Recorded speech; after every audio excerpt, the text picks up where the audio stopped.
the pleasure to present to you Dr. Martin Luther King, Jr.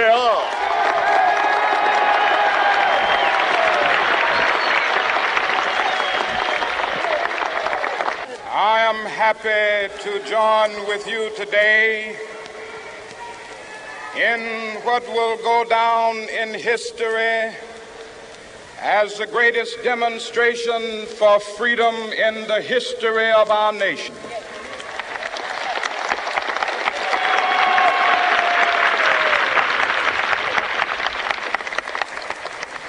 Five score years ago,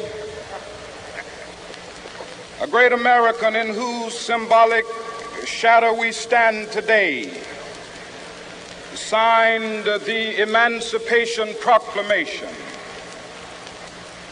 This momentous decree came as a great beacon light of hope to millions of Negro slaves who had been seared in the flames of withering injustice. It came as a joyous daybreak to end the long night of their captivity. But 100 years later, the Negro still is not free. 100 years later, the life of the Negro is still sadly crippled by the manacles of segregation and the chains of discrimination. 100 years later, the Negro lives on a lonely island of poverty. I have a dream that one day this nation will rise up and live out the true meaning of its creed. We hold these truths to be self-evident, that all men are created equal.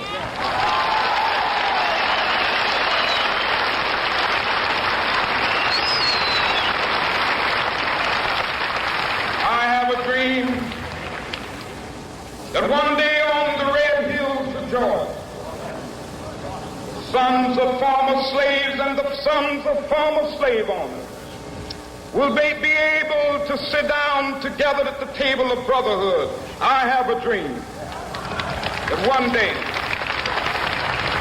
even the state of Mississippi, a state sweltering with the heat of injustice, sweltering with the heat of oppression, will be transformed into an oasis of freedom and justice. I have a dream. My four little children will one day live in a nation where they will not be judged by the color of their skin, but by the content of their character. I have a dream today.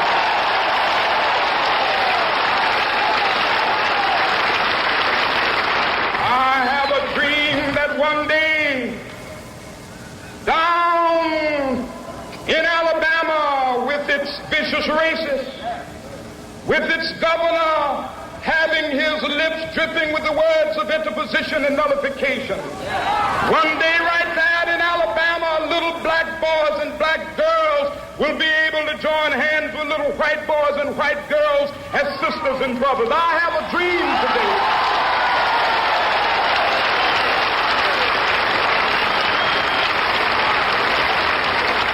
I have a dream that one day every valley shall be exalted, and every hill and mountain shall be made low. The rough places will be made plain, and the crooked places will be made straight, and the glory of the Lord shall be revealed, and all flesh shall see it together.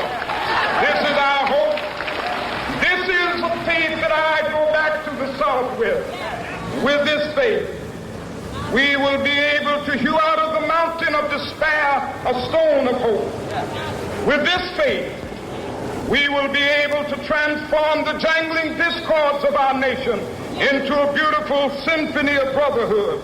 With this faith, we will be able to work together, to pray together, to struggle together, to go to jail together, to stand up for freedom together, knowing that we will be free one day.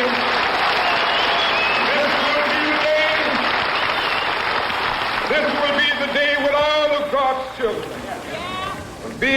to sing with new meaning, my country, tears of thee. Sweet land of liberty, of thee I sing. Land where my fathers died, land of the pilgrim's pride. From every mountainside, let freedom ring. And if America is to be a great nation, this must become true. And so let freedom ring. From the prodigious hilltops of New Hampshire, let freedom ring. From the mighty mountains of New York, let freedom ring. From the heightening Alleghenies of Pennsylvania, let freedom ring. From the snow-capped Rockies of Colorado, let freedom ring. From the curvaceous slopes of California. But not only that, let freedom ring from Stone Mountain of Georgia. Let freedom ring from Lookout Mountain of Tennessee. Let freedom ring from every hill and molehill of Mississippi, from every mountainside. Let freedom ring, and when it happens, when we allow freedom ring, when we let it ring from every village and every hamlet, from every state and every city, we will be able to speed up that day when all of God's children, black men and white men, Jews and Gentiles, Protestants and Catholics, will be able to join hands and sing in the words of the old Negro spiritual, free at last, thank God